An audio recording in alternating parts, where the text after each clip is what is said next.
कलश स्थापनेला अनन्यसाधारण महत्त्व असून फक्त याच क्षणी नव्हे तर अनेक विधींदरम्यान कलश स्थापना केली जाते। थोडक्यात कोणत्याही धार्मिक विधीसाठी नारळाला इष्ट स्वरूप प्राप्त असतं। लक्ष्मी, गणपती किंवा विष्णूचं स्वरूप म्हणून हरे श्रीफळ पूजनीय असतं। कोणतेही पूजा या नारळाशिवाय पूर्णत्वास जात नाही।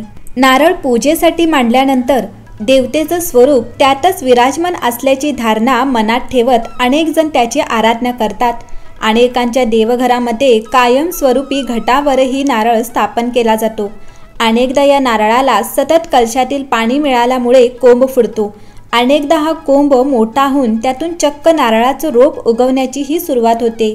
नवरात्र उत्सव असो किंवा इतर कोणताही दिवस, नारळाला कोंब फुटणं अतिशय शुभ संकेत मानला जातो। कोणत्याही ठिकाणी कोणत्याही स्वरूपात एका नव्या जीवाची आयुष्याची सुरुवात होणं हे सात्विक आणि सकारात्मक ऊर्जेचं प्रतीक आहे। अध्यात्मामध्येही नारळाला कोंब फुटण्याच्या क्रियेकडे कमालीची ऊर्जादायी आणि सकारात्मक क्रिया म्हणून पाहिलं जातं। ही प्रगतीची चिन्हही समजली जातात।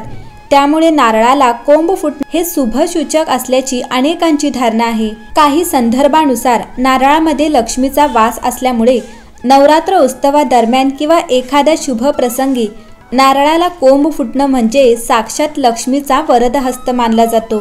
ज्योतिष विद्येचा अभ्यास करणाऱ्या तज्ज्ञ मंडळींच्या मते हे भावी काळात आर्थिक स्थिती सुधारण्याचे संकेत मानले जातात। नारळाला धार्मिक दृष्टिकोनातून खूप महत्त्व दिले आहे। काही जण नारळाला सजीव रूप देखील मानतात। नारळाला मनुष्याप्रमाणे 2 डोळे आहेत, एक तोंड देखील आहे। नारळ फोडल्यावर त्यातून पाणीच येते, ते अमृतासमान मानतात। नारळाला शास्त्रानुसार श्रीफळ म्हटले जाते, म्हणजे श्री लक्ष्मीचे फळ मानले जाते। यामुळे प्रत्येक पूजा कार्यात नारळाला खूप महत्त्व आहे। नारळाला पूजा, यज्ञ, हवन यासारख्या गोष्टीत खूप महत्त्व दिले आहे। हवनात कायमच नारळ दिला जातो। प्रसादाच्या रूपातही नारळ दिला जातो। अशी आख्यायिका आहे की भगवान विष्णू आपल्यासोबत देवी लक्ष्मी, कामधेनू आणि नारळ हे संसाराकरता घेऊन आले होते। तसेच नारळाच्या झाडाला कल्पवृक्ष देखील म्हटले जाते। नारळ प्रत्येकाची इच्छा मनोकामना पूर्ण करतो। पौराणिक कथेनुसार इंद्रदेवावर महर्षी विश्वामित्र रागवले। त्यांनी वेगळा स्वर्ग निर्माण केला। या स्वर्ग निर्मितीमधून ते संतुष्ट झाले नाही, तेव्हा त्यांनी एका वेगळ्या पृथ्वीची निर्मिती केली। त्यावेळी सर्वात प्रथम त्यांनी मनुष्याच्या रूपात नारळाची निर्मिती केली, म्हणून नारळाला मनुष्याच्या रूपात पाहिले जाते। पूर्वी कर्मकांड आणि हवनमध्ये बळी देण्याची प्रथा होती। बळी कधी स्वतःचा असायचा किंवा आपल्या प्रिय व्यक्तीचा। हळूहळू ही प्रथा बंद झाली। फक्त पशूंचा बळी देण्याची प्रथा सुरू राहिली। त्यावेळी देवांना प्रसन्न करण्यासाठी मनुष्यरूपी असलेल्या नारळाची प्रथा सुरू झाली। नारळाला कल्पवृक्ष समजले जाते, कारण नारळ प्रत्येक आजारावर रामबाण उपाय आहे। नारळ शक्तिवर्धक असून त्याचा खूप उपयोग होतो। नारळ या फळाचा, त्याच्या पानांचा खूप वापर होतो। आपल्या भारतीय धर्मात महिलांना नारळ फोडण्यास मनाई केली जाते। या संदर्भात अनेक कथा प्रचलित आहेत। एका सामाजिक मान्यतेनुसार नारळ हे फळ नसून एक बीज आहे, जे वनस्पतीच्या उत्पादनाच्या किंवा पुनरुत्पादनाचा आधार आहे। नारळाचा संबंध प्रजनन क्षमतेशी जोडला गेला आहे। स्त्रिया बियांच्या रूपात मुलाला जन्म देतात, म्हणूनच महिलांनी बीज स्वरूपात नारळ फोडू नये।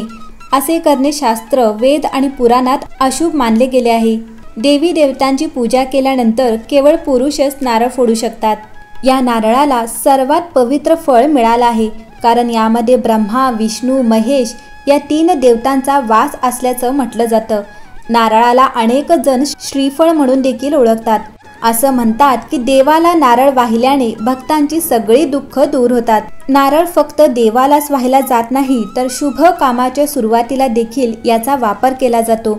पूजेमध्ये नारळ फोडणे म्हणजे तो देवाच्या चरणामध्ये समर्पित केला जातो। तसं तर घराच्या परिसरात लावलेले नारळाचे झाड अनेक प्रकारचे वास्तुदोष दूर करते।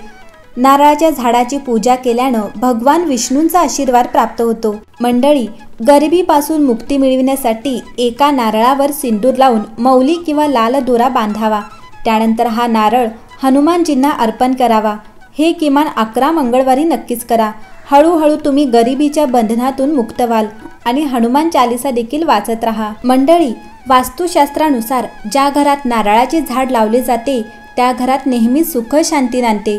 वास्तुशास्त्रात नारळाच्या झाडाशी संबंधित अनेक गोष्टी सांगितल्या आहेत. जर एखाद्या व्यक्तीला नोकरी किंवा व्यवसायात प्रगती होत नसेल आणि त्याला अडचणी येत असतील तर अशा व्यक्तीने आपल्या घराच्या अंगणात नारळाचे झाड अवश्य लावावे. वास्तुशास्त्रानुसार नारळाचे झाड लावल्याने आर्थिक समस्यांपासून सुटका मिळते. यासोबतच घरात होणारे वादविवाद भांडणे टाळली जातात. याशिवाय घरात सुख समृद्धी नांदते. नारळाचे झाड लावताना एक गोष्ट लक्षात ठेवावी की हे झाड घराच्या दक्षिण किंवा पश्चिम दिशेला लावावे. आरोग्याच्या दृष्टीनेही फायदेशीर. धार्मिक महत्त्वासोबतच नारळाचे झाड आणि नारळ आरोग्यासाठी खूप महत्त्वाचे आहेत. याशिवाय नारळ पाणी प्यायल्याने आपले पोट तसेच डोके थंड राहते. पाण्याचा नारळ एखाद्यावर 21 वेळा उतरवून मंदिरात जाळतात. यामुळे तुमच्या आयुष्यातील अडचणी देखील दूर होतील. तुम्ही दर मंगळवारी किंवा शनिवारी हे करू शकता. असे केल्याने आर्थिक चणचणही लवकर संपुष्टात येईल. असे म्हटले जाते की जर अनेक दिवसांपासून एखाद्या गोष्टीची समस्या घरात असेल तर नारळाचे झाड खूप चांगले परिणाम देऊ शकते. दरम्यान घरातील नारळाचे झाड उत्तर दिशेला असेल किंवा त्याचे तोंड उत्तर पूर्व आणि ईशान्येकडे असेल तर नारळाचे झाड घरापेक्षा उंच असावे याची खात्री करावी. वास्तुशास्त्रानुसार नारळाचे झाड तोडल्याने चांगले परिणाम मिळत नाहीत, परंतु काही कारणास्तव ते तुमच्याकडून पडले तर ती दुसरी बाब आहे. पण नारळाचे झाड स्वतःचे तोडणे फार अशुभ मानले जाते. मंडळी, तंत्र उपायांमध्ये विविध वस्तूंचा उपयोग केला जातो. यामधील एक वस्तू अत्यंत चमत्कारिक आहे, ती म्हणजे लघु नारळ. हे नारळ दिसायला इतर नारळांपेक्षा थोडे लहान असतात. पूजन सामग्री मिळणाऱ्या दुकानांमध्ये हे नारळ सहजपणे मिळू शकते. लघु नारळाचा प्रयोग विविध तंत्र उपायांमध्ये केला जातो, विशेषतः धनसंपत्ती प्राप्त करून देणाऱ्या उपायांमध्ये. मंडळी, लघु नारळाचे काही खास उपाय तुम्ही आवर्जून करावेत. एका चौरंग किंवा पाटावर 5 लघु नारळ स्थापित करून त्यावर केशर लावावे. प्रत्येक नारळावर केशराचा टिळा लावावा. 27 वेळेस खालील दिलेल्या मंत्राचा ऐं व्रीं श्रीं क्लीं या मंत्राचा 27 वेळेस मनातल्या मनात जप करावा.